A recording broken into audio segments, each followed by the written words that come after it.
بسم اللہ الرحمن الرحیم۔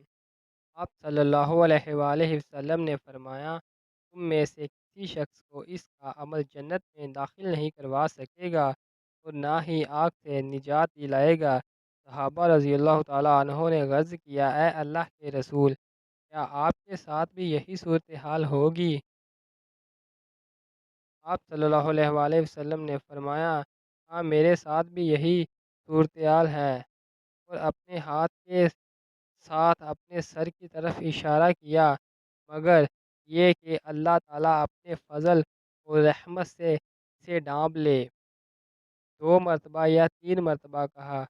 سیدھے ہو جاؤ، قریب ہو جاؤ اور خوش ہو جاؤ، صبح اور شام اور رات کو نیک عمل کرو،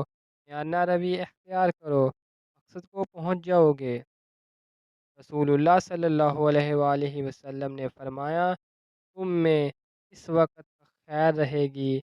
جب تک وہ لوگ رہیں گے جنہوں نے مجھے دیکھا اور میری صحبت اختیار کی۔ تم میں اس وقت تک خیر رہے گی جب تک تم میں میرے صحابی کا ساتھی اور وہ شخص جس نے اس شخص کو دیکھا اور جس نے مجھے دیکھا ہو موجود ہوگا۔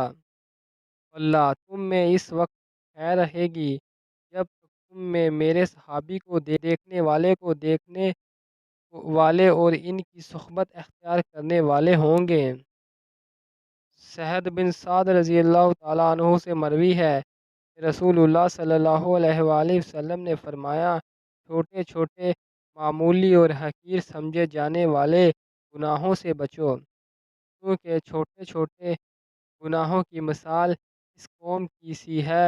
جو ایک وادی میں ٹھہری، ایک شخص ایک لکڑی لایا اور دوسرا شخص ایک لکڑی لایا، حتیٰ کہ انہوں نے اپنی روٹیاں پکائیں۔ چھوٹے گناہ کرنے والوں کو جب پکڑا جاتا ہے تو وہ گناہ اسے ہلاک کر دیتے ہیں۔ عبداللہ بن بصر رضی اللہ تعالیٰ عنہ رسول نبی کریم صلی اللہ علیہ وآلہ وسلم کے صحابی سے مروی ہے کہ رسول اللہ صلی اللہ علیہ وآلہ وسلم نے فرمایا، اس شخص کے لیے خوشخبری ہے جس نے مجھے دیکھا، اس شخص کے لیے خوشخبری ہے جس نے اس شخص کو دیکھا جس نے مجھے دیکھا، اور اس شخص کے لیے خوشخبری ہے